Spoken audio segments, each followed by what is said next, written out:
ओम शांति। 24 जनवरी 2021 की प्रातः मुरली बाप दादा की अव्यक्त महावाक्य है।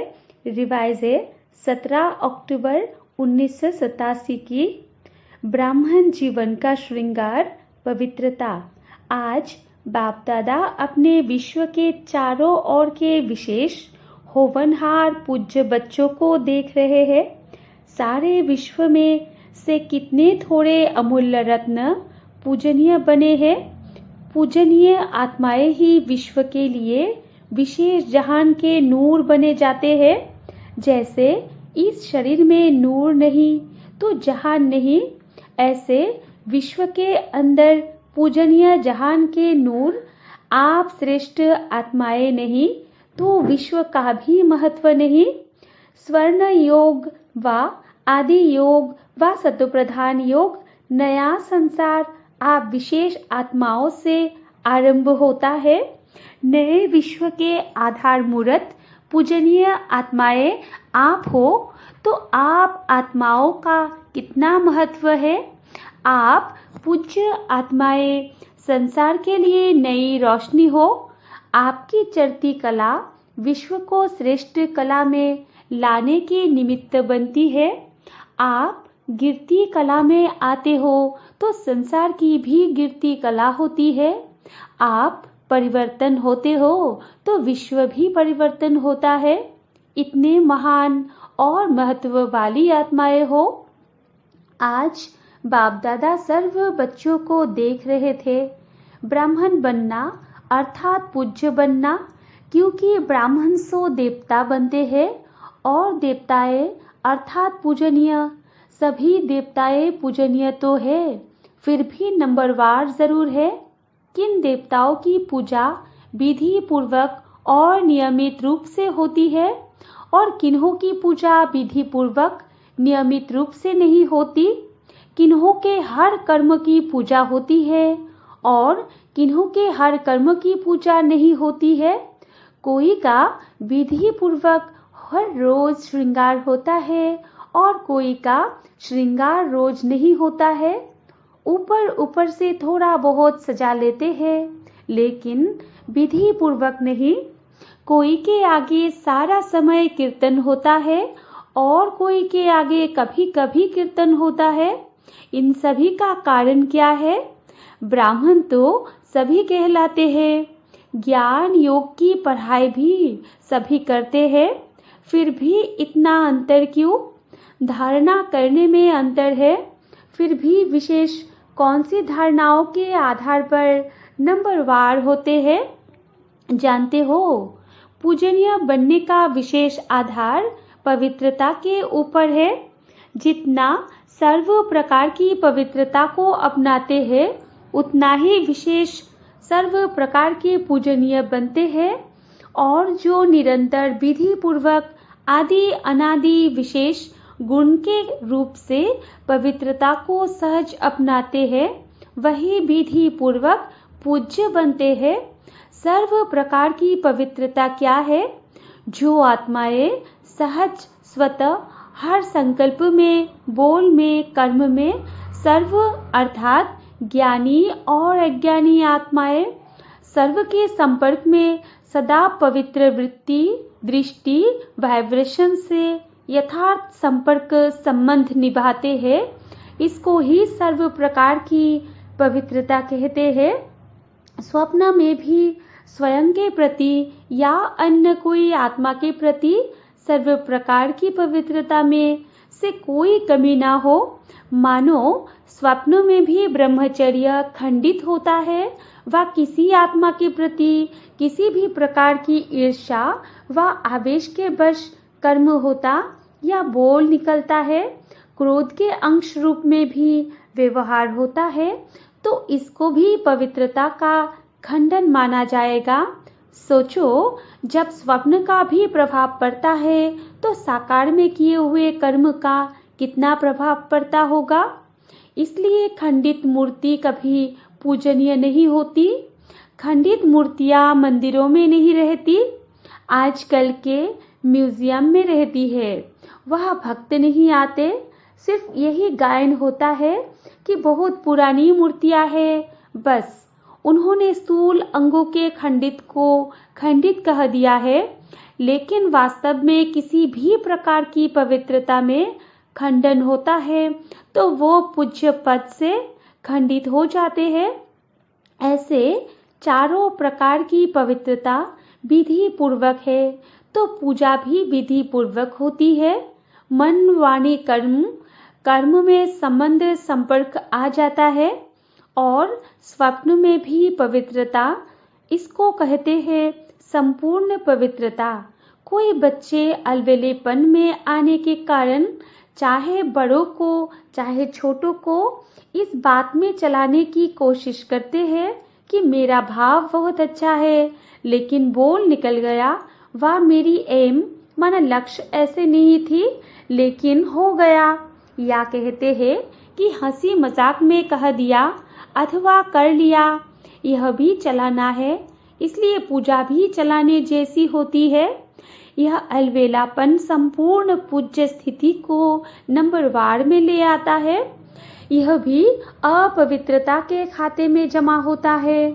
सुनाया ना पूज्य पवित्र आत्माओं की निशानी यही है। उन्हों की चारों प्रकार की पवित्रता स्वाभाविक, सहज और सदा होगी। उनको सोचना नहीं पड़ेगा, लेकिन पवित्रता की धारणा स्वतः ही अर्थात यथार्थ संकल्प, बोल, कर्म और स्वप्न लाती है। यथार्थ अर्थात एक तो युक्ति युक्त, दूसरा यथार्थ अर्थात हर संकल्प में अर्थ होगा, बिना अर्थ नहीं होगा। ऐसे नहीं कि ऐसे ही बोल दिया, निकल गया, कर लिया, हो गया। ऐसी पवित्र आत्मा सदा हर कर्म में अर्थात दिनचर्या में यथार्थ युक्ति युक्त रहती है। इसलिए पूजा भी उनके हर कर्म की होती है, अर्थात पूरे दिनचर्या की होती है। उठने से लेकर सोने तक भिन्न भिन्न कर्म के दर्शन होते हैं। अगर ब्राह्मण जीवन की बनी हुई दिनचर्या प्रमाण कोई भी कर्म यथार्थ व निरंतर नहीं करते हो तो उसके अंतर के कारण पूजा में भी अंतर पड़ेगा। मानो कोई अमृत वेले उठने की दिनचर्या में विधि पूर्वक नहीं चलते तो पूजा में भी उनके पुजारी भी उस विधि में नीचे ऊपर करते, अर्थात पुजारी भी समय पर उठकर पूजा नहीं करेगा, जब आया तब कर लेगा, अर्थात अमृत वेले जागृत स्थिति में अनुभव नहीं करते। मजबूरी से वह कभी सुस्ती कभी चुस्ती से के रूप में बैठते तो पुजारी भी मजबूरी से या सुस्ती से पूजा करेंगे, विधि पूर्वक पूजा नहीं करेंगे। ऐसे हर दिनचर्या के कर्म व प्रभाव पूजनीय बनने में पड़ता है। विधि पूर्वक न चलना, कोई भी दिनचर्या में ऊपर नीचे होना, यह भी अपवित्रता के अंश में गिनती होता है, क्योंकि आलस्य और अलवेलापन भी विकार है। जो यथार्थ कर्म नहीं है वो विकार है, तो अपवित्रता का अंश हो गया ना। इस कारण पूज्य पद में नंबरवार हो जाते हुए तो फाउंडेशन क्या रहा?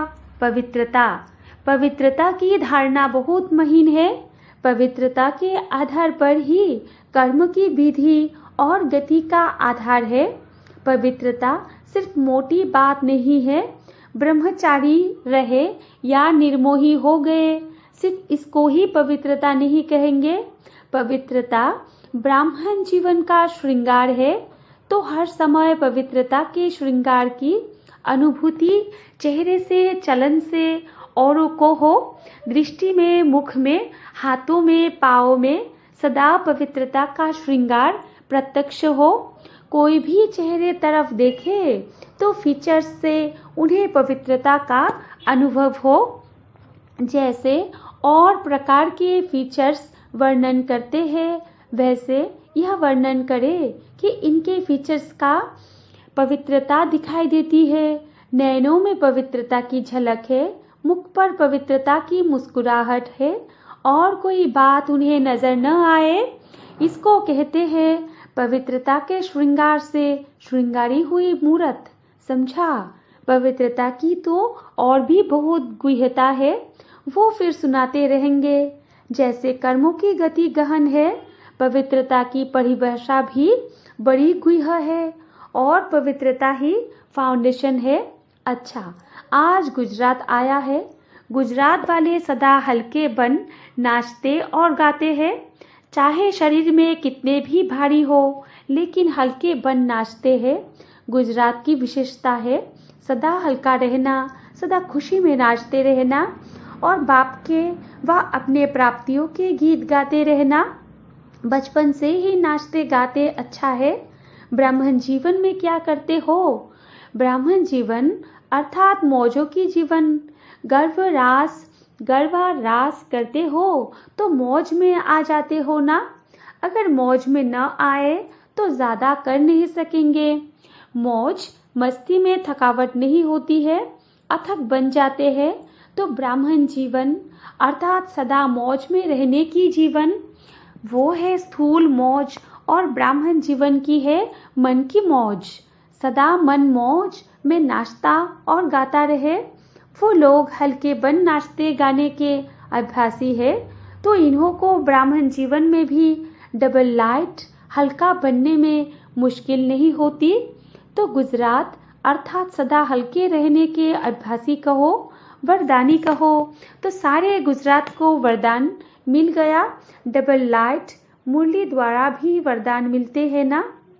सुनाया ना, आपकी इस दुनिया में यथाशक्ति यथा समय होता है, यथा और तथा। और वतन में तो यथा तथा की भाषा ही नहीं है। यह दिन भी तो रात भी देखना पड़ता। वह न दिन ना है रात, न सूर्य उदय होता न चंद्रमा, दोनों से परे है। आना तो वहाँ है ना। बच्चों ने रूहान में कहा ना कि कब तक। बाप दादा कहते हैं कि आप सभी कहो कि हम तैयार है तो अभी कर लेंगे। फिर कब का तो सवाल ही नहीं है। कब तब तक है जब तक सारी माला तैयार नहीं हुई है। अभी नाम निकालने बैठते हो ना। 108 में भी सोचते हो कि यह नाम डाले व नहीं। अभी 108 की माला में भी सभी वही 108 नाम बोले नहीं, फर्क हो जाएगा। बाप दादा तो अभी घड़ी ताली बजाते और टकाटक शुरू हो जाएगी। एक तरफ प्रकृति, एक तरफ व्यक्तियाँ, क्या देरी लगती। लेकिन बाप का सभी बच्चों में स्नेह है। हाथ पकड़ेंगे तब तो साथ चलेंगे। हाथ में हाथ मिलाना अर्थात समान बनना। आप कहेंगे सभी समान अथवा सभी तो नंबर 1 बनेंगे नहीं, लेकिन नंबर 1 के पीछे नंबर 2 होगा। अच्छा, बाप समान नहीं बने, लेकिन नंबर 1 दाना जो होगा वो समान होगा। तीसरा 2 के समान बने, चौथा 3 के समान बने। ऐसे तो समान बने तो 1-2 के समीप होते होते माला तैयार हो। ऐसी स्टेज तक पहुंचना अर्थात समान बनना। 108 दाना 107 से तो मिलेगा ना। उन जैसी विशेषता भी आ जाए तो भी माला तैयार हो जाएगी। नंबरवार तो होना ही है। समझा? बाप तो कहते अभी कोई है गारंटी करने वाला कि हाँ सब तैयार है। बाप दादा को तो सेकंड लगता दृश्य दिखाते थे ना।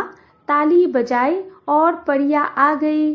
अच्छा, चारों ओर के परम पूज्य श्रेष्ठ आत्माओं को सर्व संपूर्ण पवित्रता के लक्ष्य तक पहुंचने वाले तीव्र पुरुषार्थी आत्माओं को सदा हर कर्म में विधि पूर्वक कर्म करने वाले सिद्धि स्वरूप आत्माओं को सदा हर समय पवित्रता के श्रृंगार में सजी हुई विशेष आत्माओं को बाप दादा का स्नेह संपन्न याद प्यार स्वीकार हो। ऐसे बनाने वाले बाप दादा को भी हम बच्चों की याद प्यार और नमस्ते। पार्टियों से मुलाकात 1 नंबर विश्व में सबसे ज्यादा श्रेष्ठ भाग्यवान अपने को समझते हो।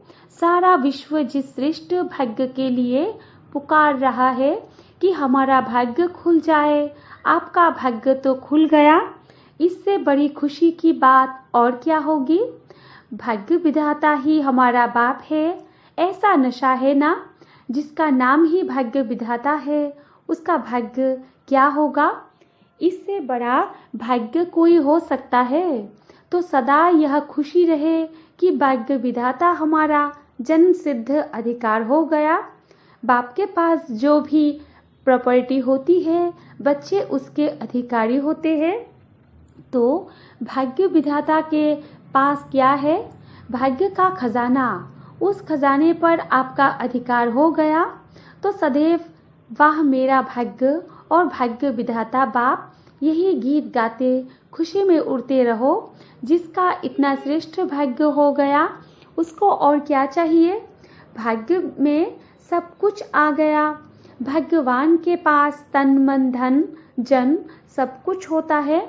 श्रेष्ठ भाग्य अर्थात अप्राप्त कोई वस्तु नहीं, कोई अप्राप्ति है। मकान अच्छा चाहिए, कार अच्छी चाहिए नहीं। जिसको मन की खुशी मिल गई, उसे सर्व प्राप्तियां हो गई। कार तो क्या, लेकिन कारून का खजाना मिल गया। कोई अप्राप्त वस्तु है ही नहीं। ऐसे भाग्यवान हो। विनाशी इच्छा क्या करेंगे। जो आज है कल है ही नहीं, उसकी इच्छा क्या रखेंगे। इसलिए सदा अविनाशी खजाना अनेक जन्म साथ रहेगा। कोई छीन नहीं सकता, कोई लूट नहीं सकता। स्वयं भी अमर बन गए और खजाने भी अविनाशी मिल गए। जन्म जन्म यह श्रेष्ठ प्रारब्ध साथ रहेगी। कितना बड़ा भाग्य है, जहाँ कोई इच्छा नहीं, इच्छा मात्रम अविद्या है। ऐसा श्रेष्ठ भाग्य भाग्य विधाता बाप द्वारा प्राप्त हो गया। 2 नंबर है, अपने को बाप के समीप रहने वाली श्रेष्ठ आत्माएं अनुभव करते हो। बाप के बन गए, यह खुशी सदा रहती है। दुख की दुनिया से निकल सुख के संसार में आ गए। दुनिया दुख में चिल्ला रही है और आप सुख के संसार में सुख के झूले में झूल रहे हो। कितना अंतर है। दुनिया ढूंढ रही है और आप मिलन मना रहे हो। तो सदा अपनी सर्व प्राप्तियों को देख हर्षित रहो। क्या क्या मिला है उसकी लिस्ट निकालो तो बहुत लंबी लिस्ट हो जाएगी। क्या क्या मिला। तन में खुशी मिली तो तन की तंदुरुस्ती है। मन में शांति मिली तो शांति मन की विशेषता है। और धन में इतनी शक्ति आई जो दाल रोटी 36 प्रकार के समान अनुभव हो। ईश्वरी याद में दाल रोटी भी कितनी श्रेष्ठ लगती है।